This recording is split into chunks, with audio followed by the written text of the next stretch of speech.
আসসালামু আলাইকুম ওরহমতুল্লাহ। প্রিয় দিনদার ইমানদার পরহেজগার মুত্তাকি মুমিন মুসলমান ভাই ও বোনেরা, গুনাহ থেকে বাঁচার শক্তিশালী ৭০টি উপায় বা আমল বা মাধ্যম আপনাকে এই ভিডিওর মাধ্যমে বলে দেওয়ার চেষ্টা করব। আশা করি ভিডিওটি দেখলে আপনার সময় নষ্ট হবে না, আপনি অনেক বেশি উপকৃত হবেন, লাভবান হবেন, স্পেশালভাবে গুনাহ থেকে বেঁচে থাকতে পারবেন। বর্তমান সমাজ এমন হয়েছে যে গুনাহ থেকে বেঁচে থাকতে চাইলেও গুনাহ হয়ে যায়। তো এই পরিস্থিতি থেকে আল্লাহ তাআলা আপনাকে বাঁচাবেন, এবং কোনো কারণে যদি গুনাহ হয়েও যায়, আমি যে উপায়গুলো বা যে আমলগুলো সম্পর্কে আপনাকে এখন জানাবো, এগুলোর সাথে নিজেকে সম্পৃক্ত করলে আপনার দ্বারা হয়ে যাওয়া গুনাহ অটোমেটিক মাফ হয়ে যাবে ইনশাআল্লাহ। তাই অনুরোধ থাকবে, ভিডিওটি ধৈর্য নিয়ে শেষ পর্যন্ত দেখতে থাকুন। দর্শক, আল্লাহ তাআলা বলেন, বান্দা তুই আমাকে ভয় কর, তুই আমার হুকুমগুলো মেনে চল, আর শয়তান থেকে বেঁচে থাকার চেষ্টা কর, আমার রাসূলের আদর্শকে ফলো কর। এগুলো হচ্ছে আল্লাহ তাআলার কমন কিছু আদেশ, এগুলো আমাদেরকে মানতেই হবে। এগুলো মানার পর যদি আমাদের দ্বারা কোনো গুনাহ হয়ে যায়, সেই গুনাহ আল্লাহ তাআলার কাছে ক্ষমা চাওয়ার মাধ্যমে ইনশাল্লাহ আমরা ক্ষমা পেয়ে যাব।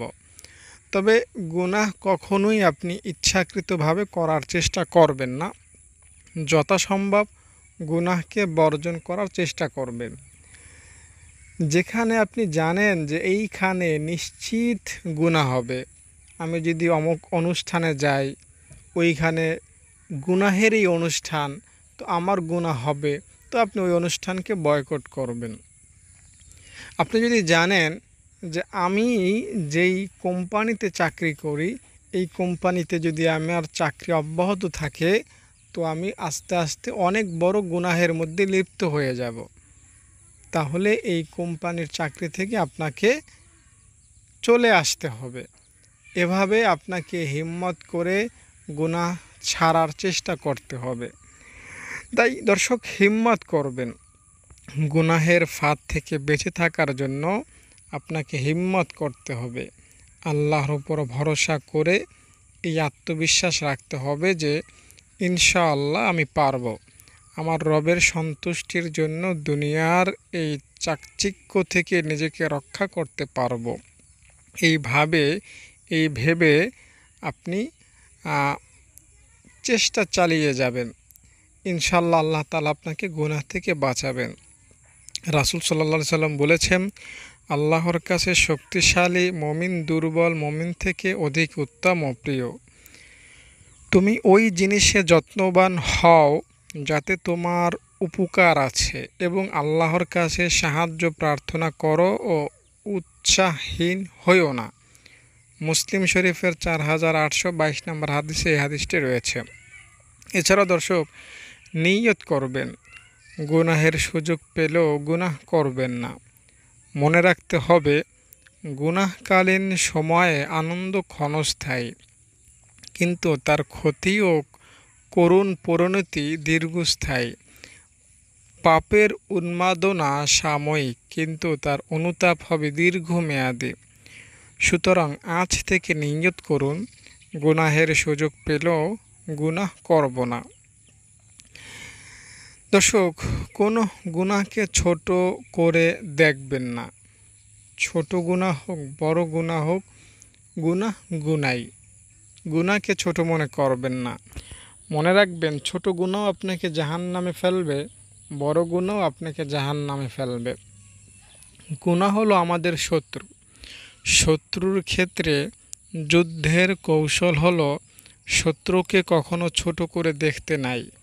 হাদিসে এসেছে, নবী বলেছেন, তুমি ওই সকল গুনাহ থেকে বেঁচে থাকো যেগুলোকে ছোট বলে ধারণা করা হবে। অর্থাৎ যেগুলো তোমার কাছে ছোট মনে হয়, সেগুলো থেকেও আমাদেরকে নবী বেঁচে থাকতে বলেছেন। একটা জিনিস চিন্তা করে দেখুন, হাদিসে এসেছে, এক ব্যক্তি একটা বিড়ালকে বেঁধে রাখার কারণে জাহান্নামে চলে গেছে। একজন মুজাহিদ শুধু একটা রশি চুরি করার কারণে জাহান্নামে চলে গেছে। আরও এসেছে একজন লোক আমল করতে করতে জান্নাতের পারে চলে যায়, তারপর সে হঠাৎ একটা কথা বলে যার কারণে সে জাহান্নামের পারে চলে আসে। তাহলে বলুন, কোন কোন গুনাহ এমন যেটা ছোট, বা কোন গুনাহ করলে আপনার জন্য জান্নাত নিশ্চিত হবে? গুনাহ যেটাই হোক, যেমনই হোক, সেটা মানুষের দ্বারা হোক বা সেটা প্রাণীর সাথে হোক বা আল্লাহ তাআলার হক নষ্ট করা হোক, যে কোনো গুনাহ করলেই আপনার জন্য কঠিন শাস্তির ব্যবস্থা হতে পারে। দোয়া করবেন, গুনাহ থেকে বেঁচে থাকার জন্য দোয়ার বিকল্প নাই। দোয়া সকল মুসিবতের সবচেয়ে শক্তিমান প্রতিষেধক।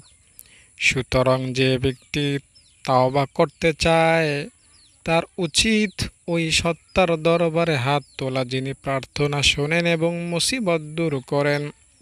হতে পারে গুনাহ বর্জন এবং পবিত্র জীবন গঠন। এই দুইয়ের মাঝে দূরত্ব কেবল দুটি প্রার্থনার হাত। প্রয়োজন কেবল কয় ফোঁটা চোখের পানি।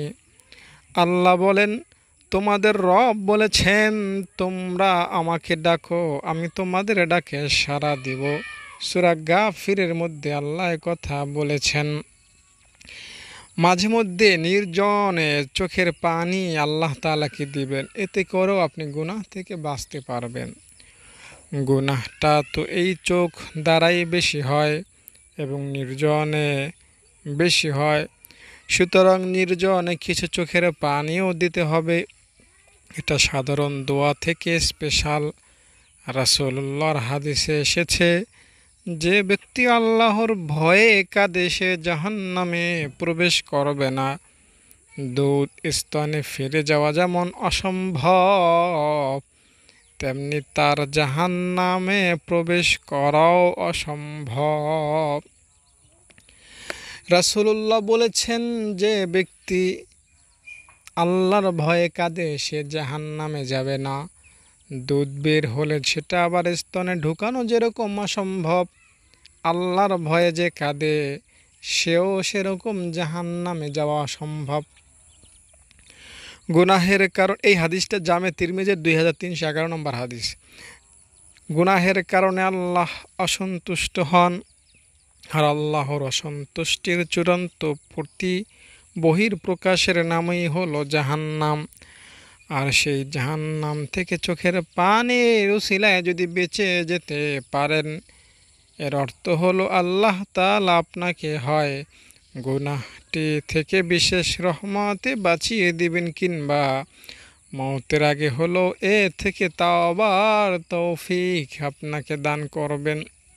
তাই চোখের পানি আল্লাহকে দিবেন। আমরা তো মা বাবা ছেলে মেয়ে বন্ধু বান্ধব কত মানুষকে কত কিছু দেই, চোখের পানি দেই। বন্ধু, তুই এত কষ্টে আছিস, আমাকে জানালি না, খুব দুঃখ, চোখের পানি চলে আসে। নিজের সন্তানকে কষ্টে দেখলে চোখের পানি চলে আসে। তো এই চোখের পানি আল্লাহ তাআলাও আমাদের থেকে পান। আল্লাহ তাআলার কাছে আমরা ঋণী। আমরা প্রিয়জনের জন্য নিজের ব্যথায় যতটুকু চোখের পানি ফেলি, খোদার কসম তার 100 ভাগের 1 ভাগও যদি আল্লাহ তাআলার ভয়ে ফেলতে পারতাম, তো জান্নাতের টিকিট আল্লাহ তাআলা দুনিয়াতেই আমাদের দিয়ে দিতেন। এতে আল্লাহ তাআলা পরোয়া করতেন না। কিন্তু আপনি একটু চিন্তা করুন, আপনি নারী হন চাই পুরুষ হন, নারীরা সাধারণত একটু বেশি চোখের পানি ফেলেন, কিছু হলেই তারা কেঁদে দেন, পুরুষরা একটু কমই কাঁদেন। তো যেই হন না কেন, আপনি আপনার জীবনে যতটুকু চোখের পানি ফেলেছেন, এর কিছুটাও যদিও আল্লাহ তাআলার জন্য ফেলতে পারতেন, তাহলে আপনি সৌভাগ্যবান হয়ে যেতেন। তাই আজ থেকে নিয়ত করুন যে আমি কিছু চোখের পানি আল্লাহ তাআলার জন্য জমা করব।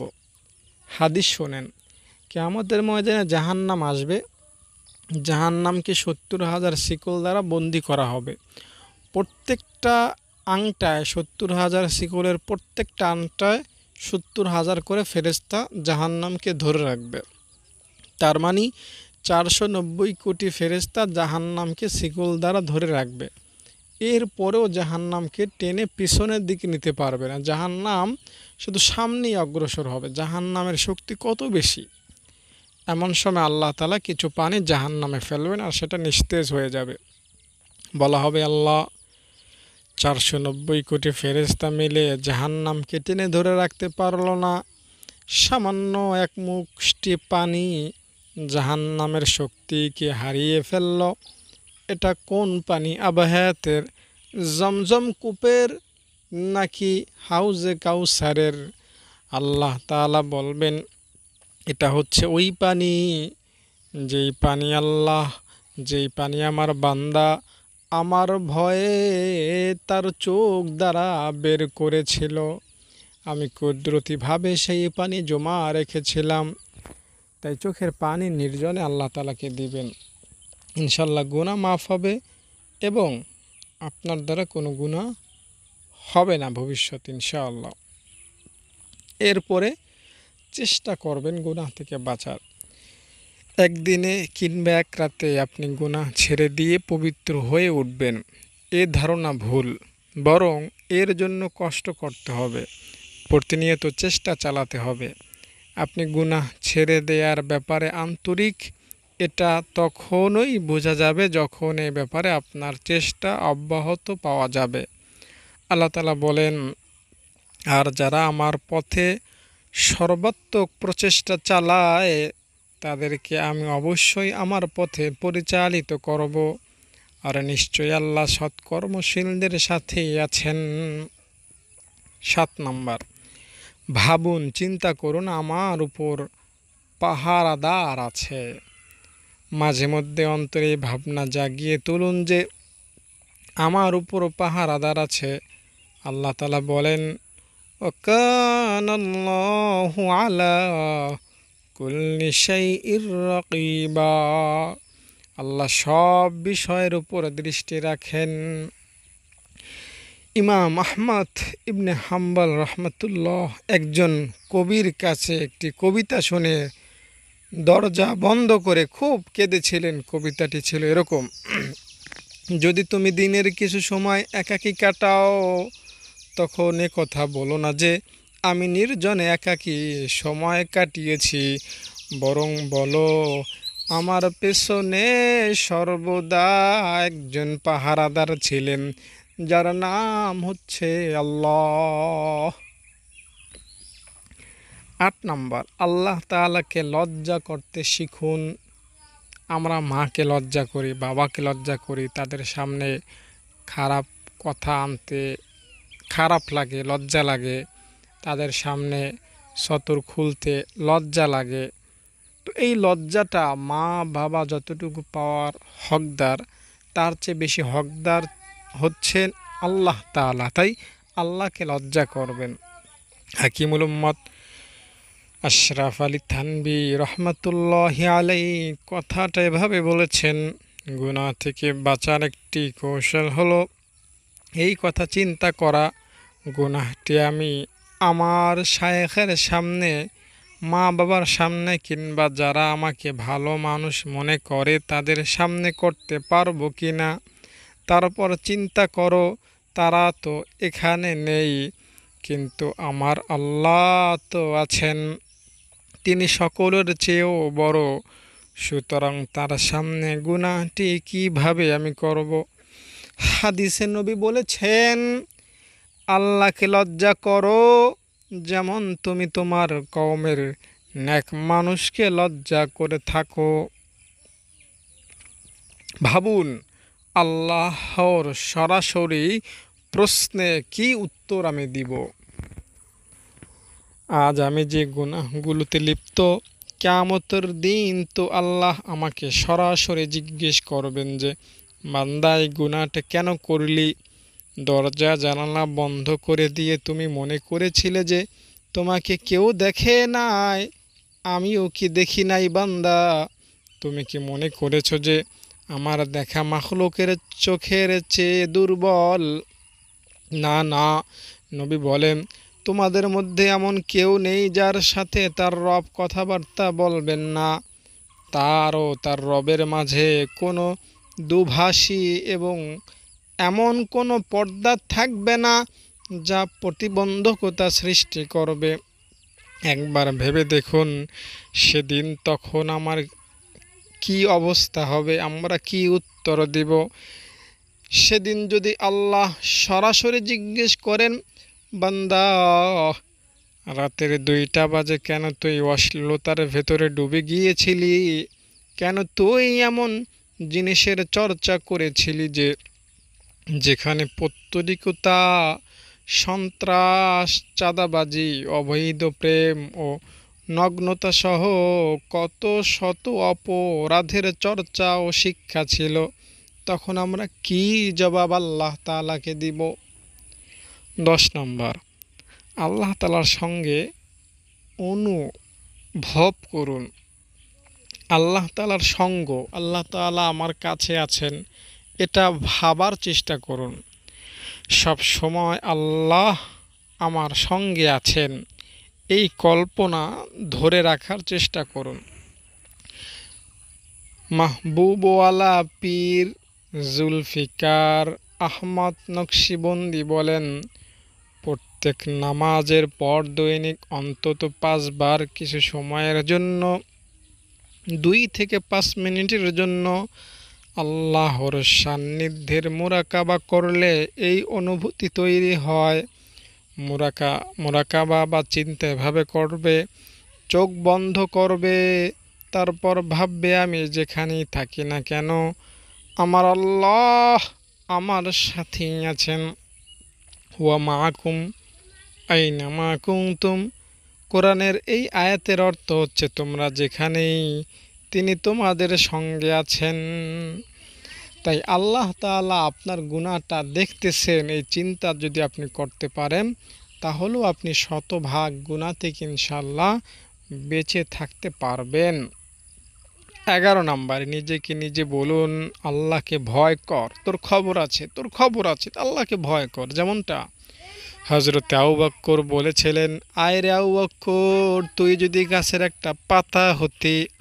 অমর বলতেন, হারে অমর, তুই যদি একটা পশু হতি তাহলে কতই না উত্তম হতো, মরে যেতি, শেষ হয়ে যেতি, পচে যেতি, আল্লাহর সামনে প্রশ্নের জন্য দাঁড়াতে হতো না।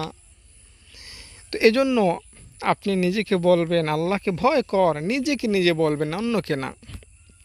যখন গুনাহ করতে মন চাইবে তখন নিজেকে নিজে বলবেন আল্লাহকে ভয় কর, অথবা নিজেকে বলবেন আমি আল্লাহকে ভয় করি। এ বিষয়ে আমরা অনেক হাদিস জানি, তাই আপনি এই বিষয়টা ভাবার চেষ্টা করবেন। প্রসিদ্ধ হাদিসে আছে যে আল্লাহর ভয়ে ভীতু বান্দা কিয়ামতের দিন আরশের ছায়ায় স্থান পাবে। নবী বলেন, এমন ব্যক্তি আরশের নিচে ছায়া পাবে যাকে অভিজাত সুন্দরী কোন রমণী প্রস্তাব দেয়া সত্ত্বেও সে বলে, আমি আল্লাহকে ভয় করি, তোমার সাথে আমি জেনায় লিপ্ত হতে পারবো না। বুখারীর 3 জনের ঘটনাও বিশেষভাবে উল্লেখযোগ্য, যারা গুহাতে আটকা পড়ে গিয়েছিল, যার মাঝে একজন এই বলে দোয়া করল, ওগো আল্লাহ, আমার এক চাচাতো বোন ছিল, আমি তার প্রেমে পড়ে গিয়েছিলাম, অর্থাৎ যুবক ছিল, এই যুগের যুবকদের মতো একই রোগে রোগী। তো সে দোয়া করতে যে আল্লাহর কাছে নিজের অপরাধ স্বীকার করে বলল যে আমি তার প্রেমে পড়ে গিয়েছিলাম, আমি তাকে কুপ্রস্তাব দিলাম, কিন্তু সে অস্বীকার করল।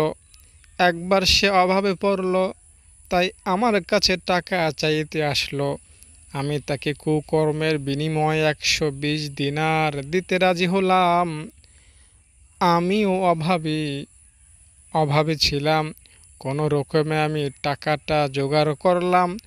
যখন আমি খারাপ কাজটা করার জন্য সম্পূর্ণ প্রস্তুত হয়েছি, ঠিক তখনই আমার চাচাতো বোন বলে উঠল, আল্লাহকে ভয় কর। ওগো আল্লাহ, তার এই কথার প্রভাবে আপনার ভয়ে আমি সেই কাজ থেকে সরে আসি, আর তার থেকে টাকাটাও আর ফেরত নেইনি। আমার এই কাজটা যদি আপনার জন্য হয়ে থাকে তাহলে পাথরটা একটু খুলে দেন। আল্লাহ সুবহানাহু ওয়া তাআলা তখন পাথরটা খুলে দিলেন, আর তারা তিনজন যুবক ওই গুহা থেকে বের হয়ে নিরাপদে বাড়িতে ফিরলেন।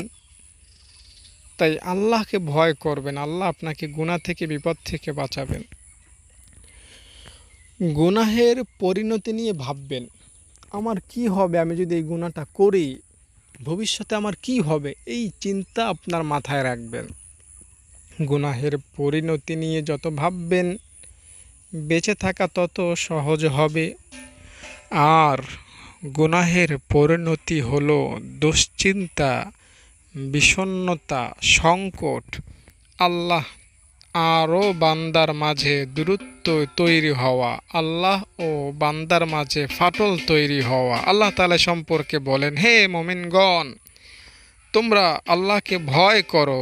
আর প্রত্যেক ব্যক্তির উচিত এ বিষয়ে ভেবে দেখা যে সে আগামী দিনের জন্য কি অগ্রিম প্রেরণ করেছে।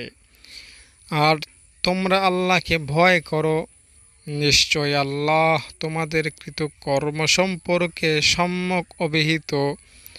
আর তোমরা তাদের মতো হইও না যারা আল্লাহকে ভুলে গেছে, অতঃপর আল্লাহ তাদেরকে আত্মভোলা করে দিয়েছেন, ওরা হলো অবাধ্য। 13 নম্বর, গুনাহ ত্যাগ করার উপকারিতা নিয়ে ভাবুন।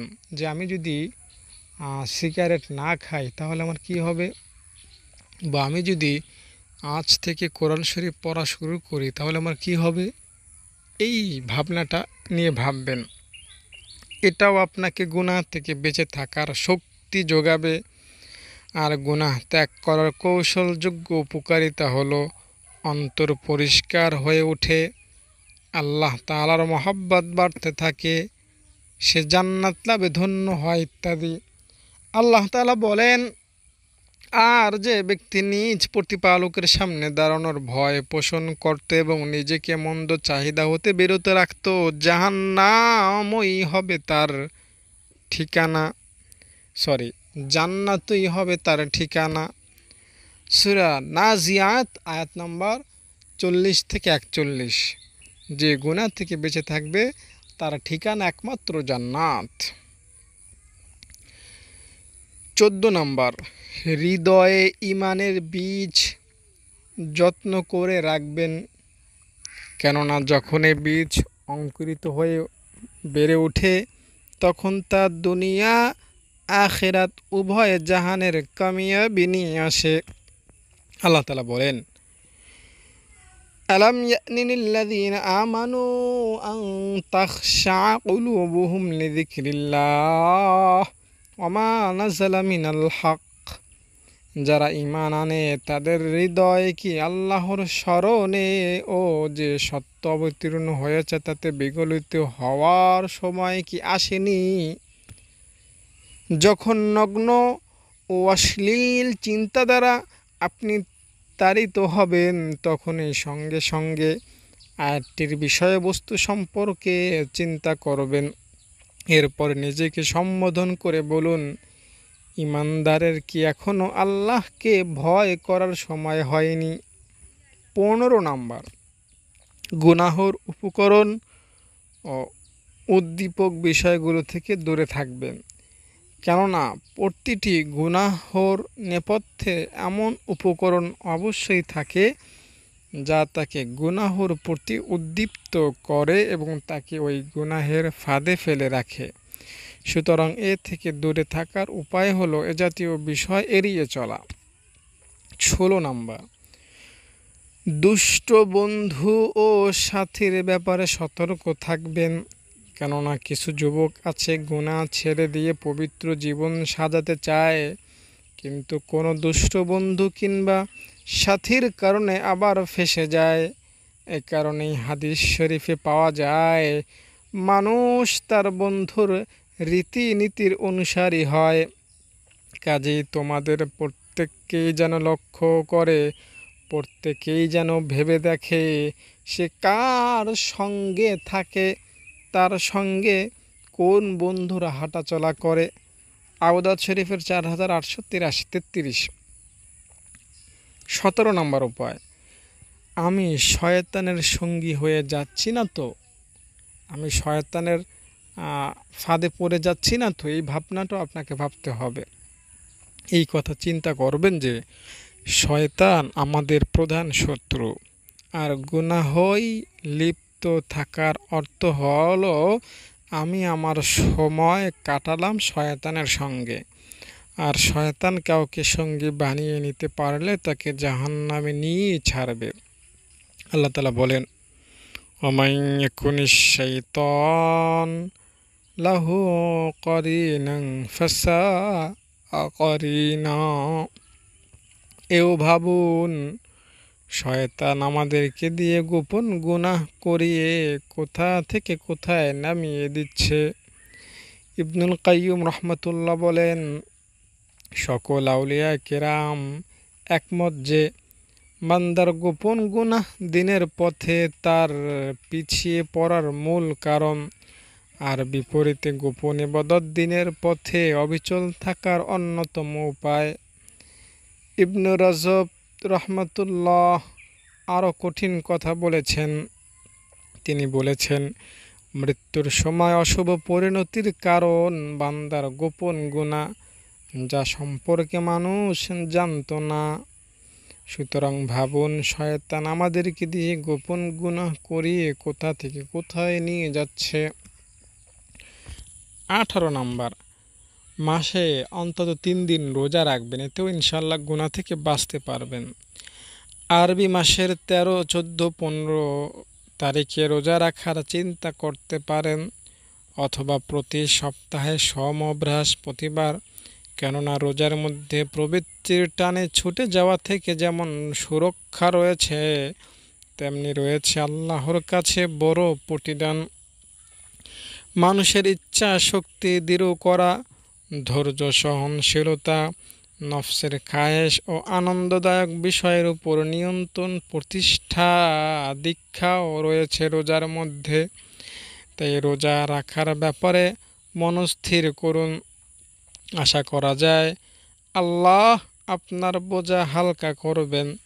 রাসূলুল্লাহ বলেছেন, হে যুবক সম্প্রদায়, তোমাদের মধ্যে যারা বিবাহ করার সামর্থ্য রাখো তারা যেন বিবাহ করে ফেলো, কেননা বিবাহ তার দৃষ্টিকে সংযত রাখে এবং যৌনতাকে সংযমী করে। এবং যাদের বিবাহ করার সামর্থ্য নাই সে যেন রোজা পালন করে, কেননা রোজা তার যৌনতাকে দমন করে। 19 নম্বর, বিবাহের ব্যাপারে সিরিয়াসলি চিন্তা করুন। গুনাহ যদি যৌনতারিত হয় তাহলে বিবাহের ব্যাপারে সিরিয়াসলি ভাবুন। প্রয়োজনে আপনার গার্জিয়ানকে এ ব্যাপারে খোলাখুলি করে বিবাহের আগ্রহ ব্যক্ত করতেও কোনো সমস্যা নাই। এ ব্যাপারে দারিদ্রতাকে ভয় পাবেন না। আল্লাহ তার করুণাময় সিফাতের কারণে আপনাকে সম্পদ দিয়ে দিবেন। আল্লাহ তাআলা বলেন, আর তোমরা তোমাদের মধ্যকার অবিবাহিত নারী পুরুষ ও সৎকর্মশীল দাস দাসীদের বিবাহ দাও। তারা অভাবী হলে আল্লাহ নিজ অনুগ্রহে তাদেরকে অভাবমুক্ত করে দেবেন। আল্লাহ প্রাচুর্যময় ও মহাজ্ঞানী। রাসূল সাল্লাল্লাহু আলাইহি সাল্লাম জানিয়েছেন যে সৎ উদ্দেশ্যে যে ব্যক্তি বিবাহ করল আল্লাহ তাকে সাহায্য করবেন। 20 নম্বর, কাজের শুরুতে বিসমিল্লাহ বলবেন। ভাত খাবো বিসমিল্লাহ বলে আমি কোনো কাজ শুরু করব না যতক্ষণ আমার মুখ দ্বারা বিসমিল্লাহ বের না হয়। বিসমিল্লাহ বলে আমি উঠব, বিসমিল্লাহ বলে আমি বসব, বিসমিল্লাহ বলে আমি ঘর থেকে বের হব, বিসমিল্লাহ বলে আমি রান্না শুরু করব, বিসমিল্লাহ বলে আমি ঘর ঝাড়ু দেওয়া শুরু করব, বিসমিল্লাহ বলে আমি উজু করা শুরু করব। বিসমিল্লাহ বলে আমার ছোট বড় দিনের রাতের যত ধরনের কাজ আছে সকল কাজ স্টার্ট করব। এতেও আপনি গুনাহ থেকে ইনশাআল্লাহ অনেক বেঁচে যাবেন। আউযুবিল্লাহ পড়বেন। মনের মধ্যে গুনাহের চিন্তা জাগ্রত হওয়ার সঙ্গে সঙ্গে অর্থের প্রতি খেয়াল করে কয়েকবার আউযু বিল্লাহি মিনাশ শাইতানির রাজিম পড়বেন। অর্থ বিতাড়িত শয়তান থেকে আল্লাহ তাআলার কাছে আশ্রয় চাই। একটু আওয়াজ করে পড়ুন, কমপক্ষে নিজে শুনতে পান এতটুকু আওয়াজ করে পড়বেন। দেখবেন এতে শয়তানের কুমন্ত্রণা কেটে যাবে। তাই দর্শক, আপনি আউযু বিল্লাহি মিনাশ শাইতানির রাজিম পড়বেন। হাদিসে আছে, নবীজি বলেছেন, তোমাদের মধ্যে কেউ যখন রেগে যায় সে যেন পড়ে আউযু বিল্লাহি মিনাশ শাইতানির রাজিম। এটা পড়লে রাগ দূর হয়, শয়তান দূর হয়, গুনাহ থেকে বাঁচা যায় খুব সহজে। 22 নম্বর, হঠাৎ মৃত্যুর বিষয়টি স্মরণ রাখুন। কুল্লু নাফসিন যায়িকাতুল মাউত, আমাকে মরতেই হবে। ইযা জাআ আজালুহুম লা ইস্তাখিরুনা সাআতাও ওয়া লা ইস্তাকদিমুন, আমার মরণ যেখানে আছে সেখানেই আমার মরতে হবে। আমার মরণ যেই ঘন্টায় সেকেন্ড মিনিটে নির্ধারিত, আমাকে ওই সময়েই মরতে হবে। 1 সেকেন্ড বেশি আমি বাঁচতে পারবো না। এখন আমি যদি আজকে এই মুহূর্তে মারা যাই, তাহলে আমার সহায় সম্পত্তি, আমার আত্মীয় স্বজন, দুনিয়ার ক্ষমতা, দুনিয়ার শান মান দৌলত সব কিছুই রয়ে যাবে। আমার সাথে কেবল আমার গুনাহ অথবা আমার নেকি যাবে, আর কিছু যাবে না। তাই মৃত্যুকে নিয়ে ভাবুন যে আমার তো এখনই মরণ হয়ে যেতে পারে, ঠিক না? স্মরণ করুন যখন আপনার মরদেহ গোসল দেওয়া হবে, যখন লোকেরা গোসলের জন্য আপনার মরদেহটি খাটিয়ায় রাখবে, তখন আপনি নিশ্চল, নিশ্চুপ ও নিথর মৃতদেহ বই কিছুই হবেন না। আপনি নড়তেও পারবেন না, তারা আপনাকে নড়াবে। তখন আপনার গুনাহগুলো আপনার কোনো উপকারে আসবে না, গুনাহগুলো আপনার অপকারে আসবে, জাহান্নামের শাস্তির জন্য আসবে। যদি সওয়াব নিয়ে মরতে পারেন তো উপকার পাবেন। 24 নম্বর উপায় গুনাহ থেকে বাঁচার, অচিরেই আপনার জানাজা মানুষ কাঁধে করে নিয়ে যাবে। আপনার লাশটা জানাজায় অংশগ্রহণের জন্য বাড়ি থেকে নিয়ে যাবে, এরপরে আপনাকে কবর দেওয়া হবে। এটাকে মনে করবেন। সুবহানাল্লাহ। তখন কোথায় থাকবে আপনার শক্তি, আপনার যৌবন কোথায় থাকবে, আপনার অহমিকা, আপনার বন্ধুরাই বা তখন কোথায় থাকবে? সেদিন যে ন্যাক আমলগুলো আপনি করেছিলেন সেগুলো ছাড়া আর কিছুই উপকারে আসবে না। ওমর বিন আব্দুল আজিজ জনিক আলেমকে বলেন, আপনি আমাকে উপদেশ দিন। তিনি বলেন, আপনি প্রথম খলিফা নন যিনি মৃত্যুবরণ করবেন। খলিফা বললেন, আরও উপদেশ দিন। তিনি বললেন, আদম পর্যন্ত আপনার বাপ দাদাদের এমন কেউ ছিল না যিনি মৃত্যুবরণ করেনি। এবার আপনার পালা। একথা শুনে খলিফা কেঁদে ফেলেন। তিনি প্রতি রাতে আলেম ওলামাদের নিয়ে বৈঠক করতেন, যেখানে মৃত্যু, কিয়ামত ও আখিরাত নিয়ে আলোচনা হতো। তখন তারা এমনভাবে ক্রন্দন করতেন যেন তাদের সামনেই জানাজা উপস্থিত হয়েছে। 25 নম্বর, যখন আপনাকে কবরে রেখে দেওয়া হবে সেই পরিস্থিতিটা সম্পর্কে একটু ভাবুন। সেদিন আপনার কোনো প্রিয়জন সঙ্গে যাবে কি? আপনার বন্ধুরাই বা আপনার সাথে যাবে? না না, আপনার পরিবারও তো সেদিন আপনাকে রেখে চলে আসবে। হ্যাঁ, সেদিন আপনার সঙ্গে আপনার কবরে ঢুকবে কেবলই আপনার নেক আমল। ভেবে দেখুন কোন আমলগুলো আপনি নিজের সঙ্গে কবরে নামানোর জন্য প্রস্তুত করেছেন। ফেসবুকিং, ইউটিউবিং, গেমিং, এছাড়াও আরও অশ্লীলতা, প্রেম প্রীতি, এগুলো যদি আপনার আমল হয় তাহলে কবরে কোনো উপায় থাকবে না। কবি বলেন, হে সুউচ্চ প্রাসাদের বসবাসকারী, শোনো, হে সুউচ্চ প্রাসাদে বসবাসকারী, অতি সত্বর তোমার দাফন হবে মাটিতে। ইহকালে আমরা আমাদের জীবনের অল্প সময়ই কাটিয়ে থাকি, আর আমাদের প্রত্যাবর্তনের স্থল হলো মাটির ঘরে, কবরে। রাসূলুল্লাহ বলেন, তুমি নিজেকে কবরবাসীদের অন্তর্ভুক্ত মনে করো, যে আমি তো এইখানে একদিন শুয়ে থাকব। এই ভাবনাটা ভাবুন।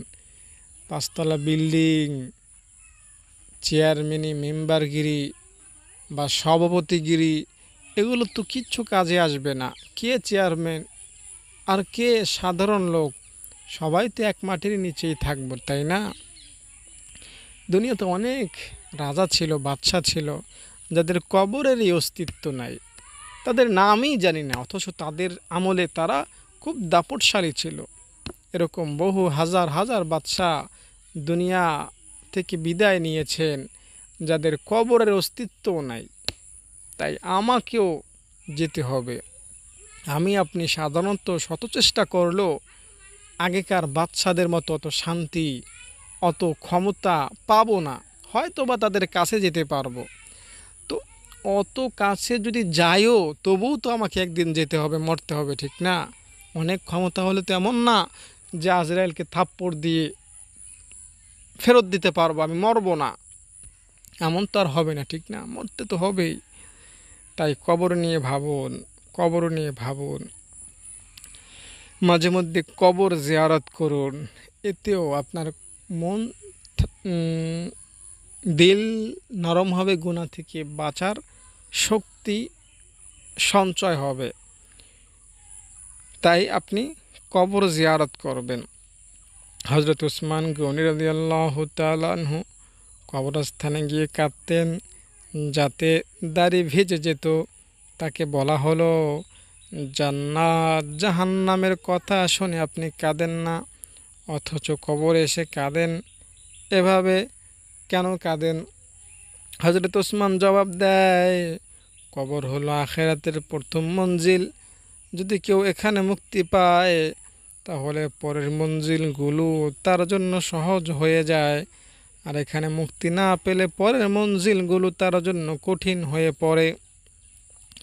হাসান বসরি রহমাতুল্লাহ যখন কোনো জানাজা পড়াতেন, তখন কবরের মধ্যে উকি মেরে জোরে জোরে বলতেন, কত বড়ই না উপদেশদাতা সে, যদি জীবিত অন্তরগুলো তার অনুগামী হতো।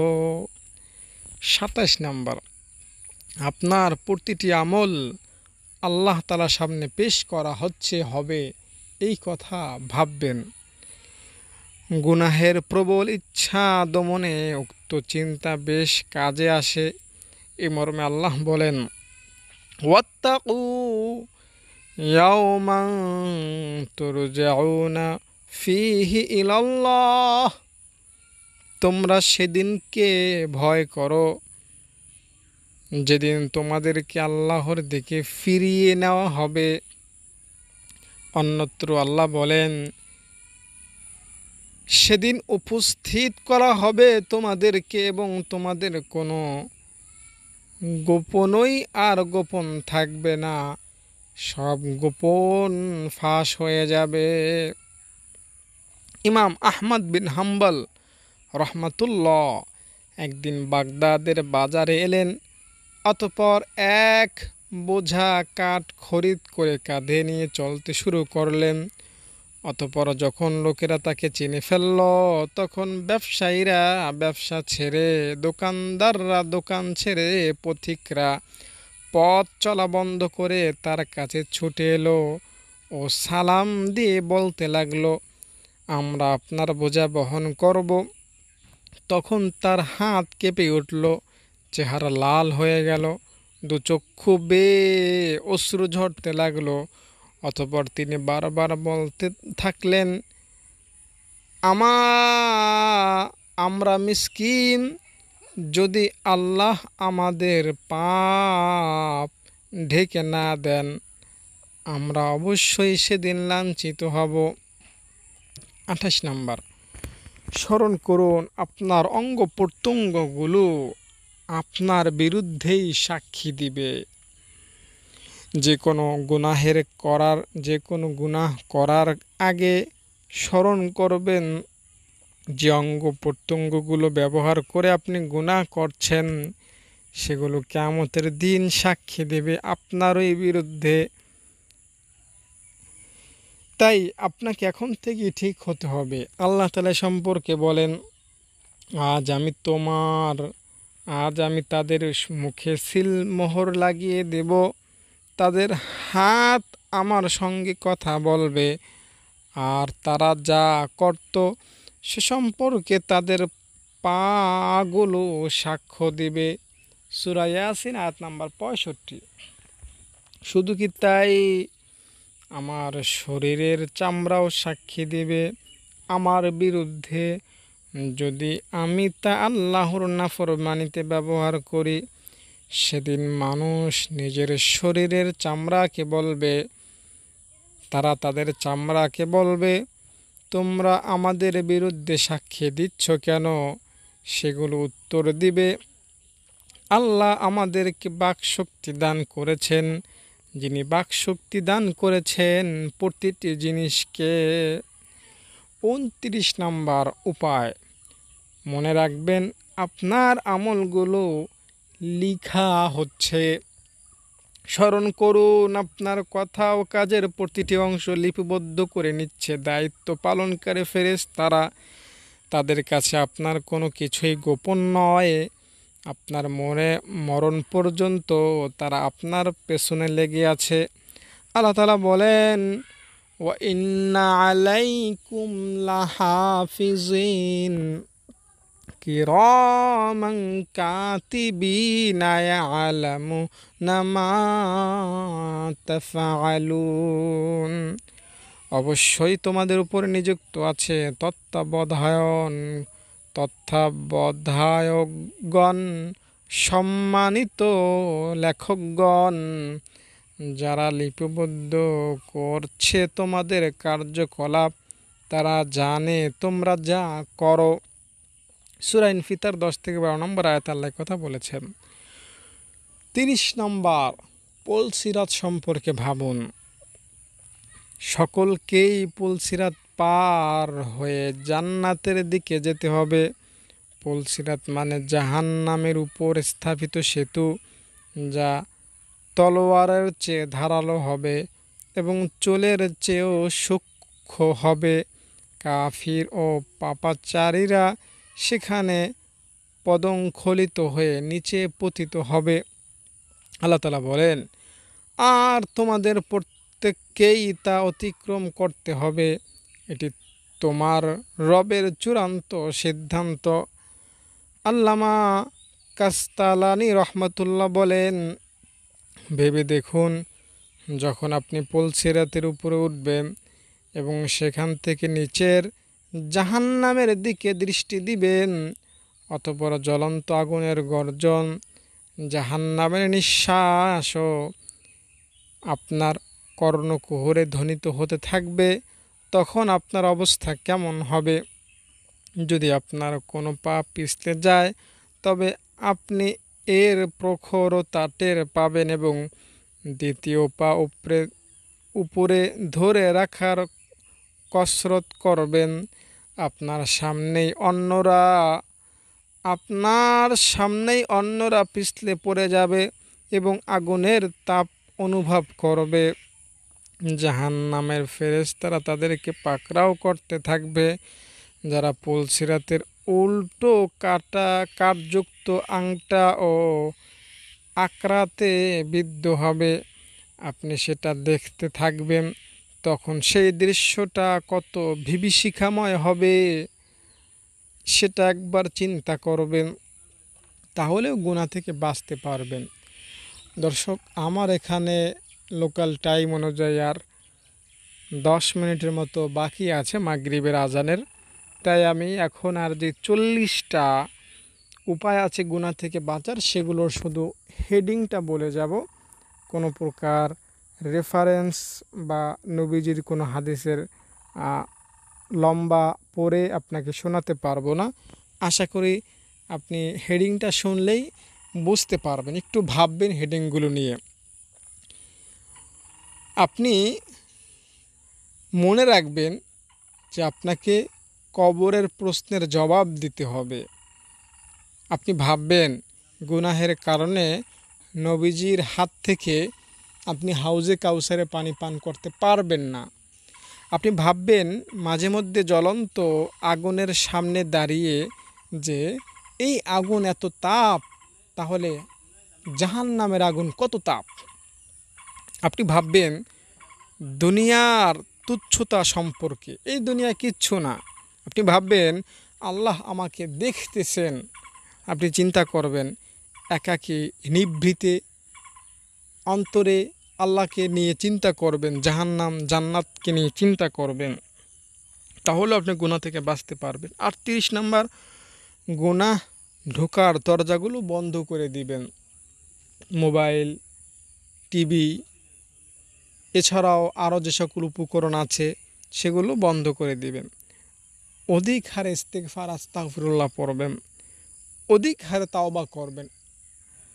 এছাড়াও ঘুমানোর সময় ইসলামী আদবগুলো মেনে ঘুমাবেন। বেশি করে আল্লাহর জিকির করবেন। রাস্তাঘাটে চলাফেরার সময় জিকিরের গুরুত্ব দিবেন, সময়ের মূল্য দিবেন।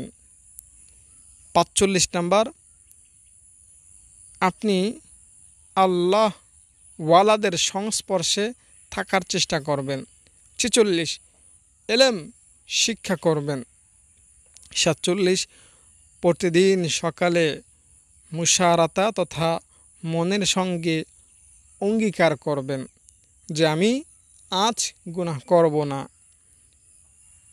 48, পুরা দিন নিজের আমলের মুরাকাবা করবেন। রাতে ঘুমের আগে আমি কি করলাম, কয়টা গুনাহ, কয়টা সওয়াব, সেই চিন্তা ভাবনা করবেন। শোয়ার আগে আপনি চিন্তা করবেন আজকে আমি কয় রাকাত নামাজ পড়লাম, কয় ওয়াক্ত পড়লাম, আর কয়টা গুনাহ করলাম, এই সমস্ত বিষয় চিন্তা করবেন। 50 নাম্বার, নফসকে শাস্তি দিবেন, মনকে শাস্তি দিবেন।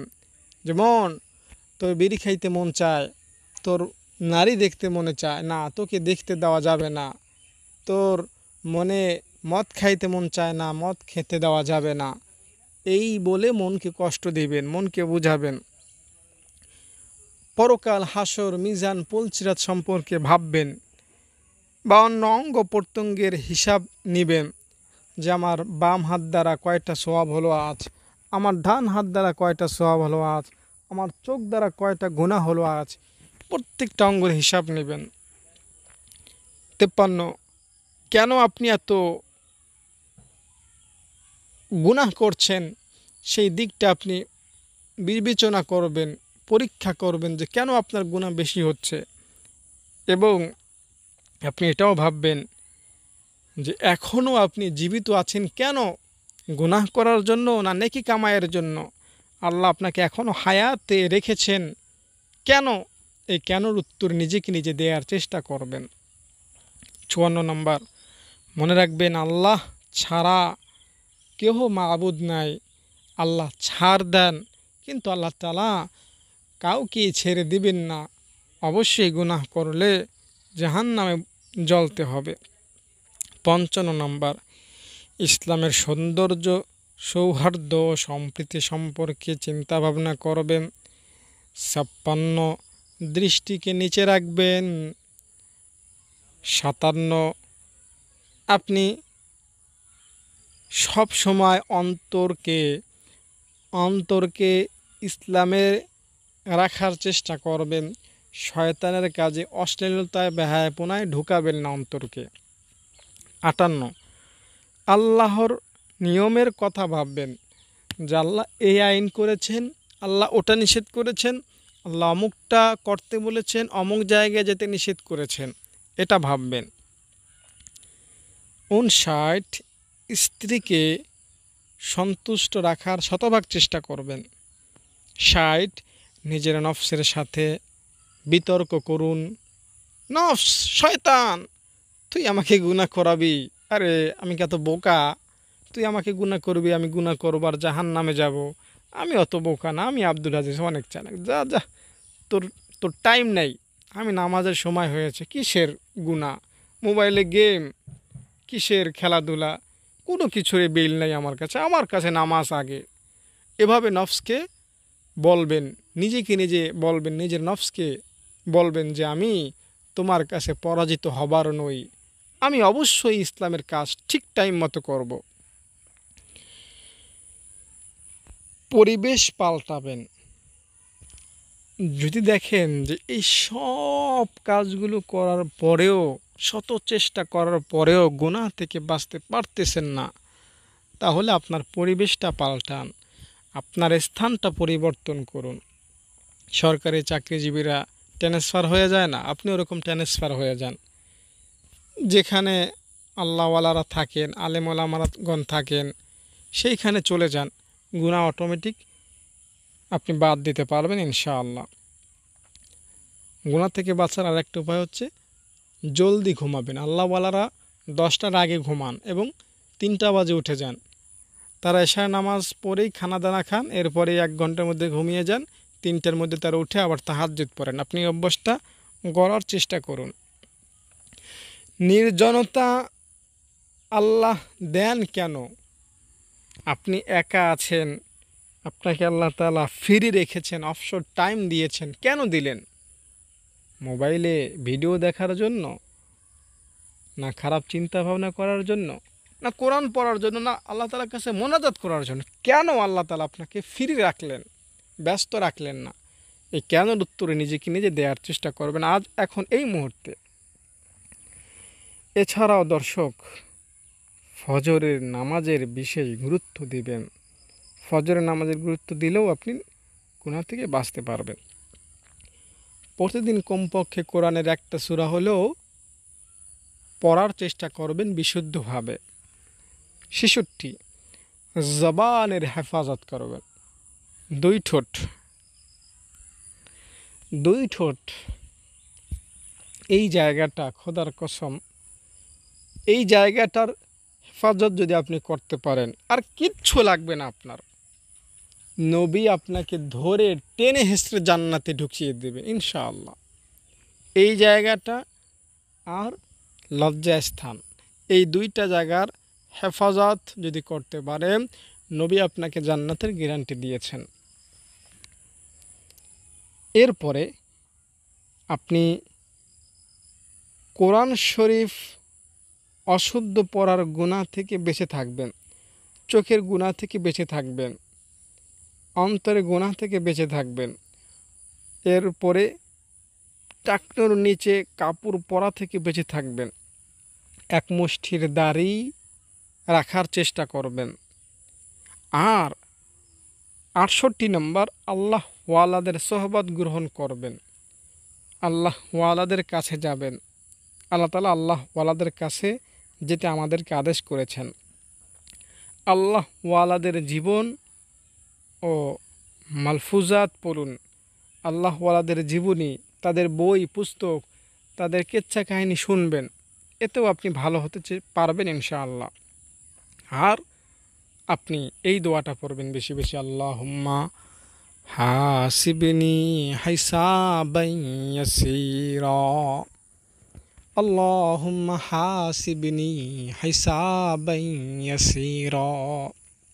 70টা উপায় বললাম গুনাহ থেকে বাঁচার।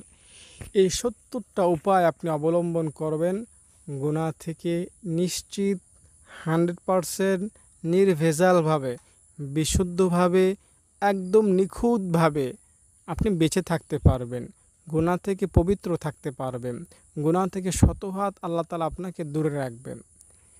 আপনার চেষ্টা করতে হবে, তারপর আল্লাহ আপনাকে গুনাহ থেকে বাঁচাবেন। যদি চেষ্টাই না করেন, আল্লাহর ঠেকা পড়ে না যে আপনাকে আল্লাহ তাআলা গুনাহ থেকে বাঁচাবেন, জান্নাতে ঢুকাবেন। এটা আপনার করতে হবে, চেষ্টা করতে হবে, উপায়গুলো অবলম্বন করতে হবে। আশা করি দর্শক ভিডিওটি আপনার কাছে ভালো লেগেছে। যদি ভালো লেগে থাকে একটা লাইক কামনা করি। ভালো থাকেন, নিরাপদে থাকেন, সুস্থ থাকেন। আসসালামু আলাইকুম ওয়া রাহমাতুল্লাহ।